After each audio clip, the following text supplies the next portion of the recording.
Hello, Columbia. Welcome to this week's episode. I'm David Greisman here with Milton W, the President and CEO of Columbia Association. This week we're talking with Barbara Kellner, the Director of Columbia Archives. Barbara, I know that you're starting the Creating Columbia mini course. What is that? It is a course to make people more familiar with the planning of Columbia that happened 50 years ago, right at this time. It goes from the presentation of the Columbia Plan in November 1964, and then takes you into the work that happened in the next 6 to 9 months. And how can people sign up for one or two or even all three of these sessions? The best way is on the Eventbrite page. That is creatingcolumbia.eventbrite.com. Cool. And you also have an exhibit right now? The exhibit is about the same time period, so they work in tandem. We have documents and photographs and newspaper articles from the period that document the presentation of the plan. We also have a copy of the original plan that you can actually thumb through. Now, is the exhibit a complement to the mini course? Yes, it really is a complement. The course is obviously much more intense and involved, but if you want to see more items from the collection, we really do welcome people to come into the archives, because it's the exhibit, but it's also the entire collection that we are happy to take out for them. Now, have we done this before? I'm a history and government major, and I love the history of Columbia. Have we done this before? Well, this exhibit and this mini course is the second in the series. It started in, because we're tracing the history of Columbia, which really started with the first land purchase in November 1962, and we are building up to the official birthday of Columbia, which will be in 2017. It seems like there's a whole lot of stuff that people can check out at the Columbia Archives, not just with this birthday or all these 50th anniversaries, but things that people can see as a whole.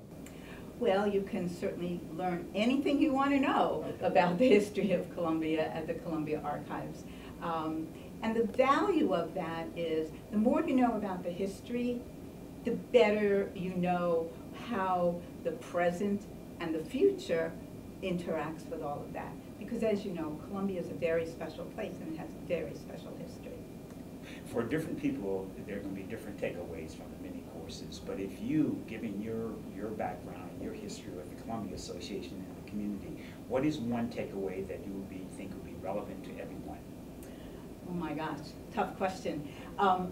What I think, there's so much innovation that went into the planning process.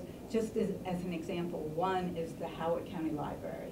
Okay. So people might not know that the planning for the library and the reason, and one of the big reasons I think that it is so successful today, is that the planning started in 1963. Okay. And they were talking computers and coordination with the school. And computers back in 1963? Yes. Oh, yes. I think that might be something people will go, wow, that was pretty special. Well, it seems like the libraries continue this trend as being very out front and cutting edge when it comes to thinking about computers in 1963. Exactly.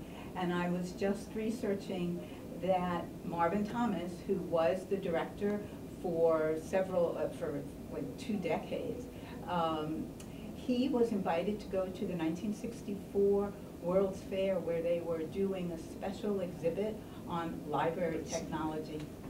So I know people can drop in at the archives, which is in the American City building, but you also prefer reservations? No, it works both ways.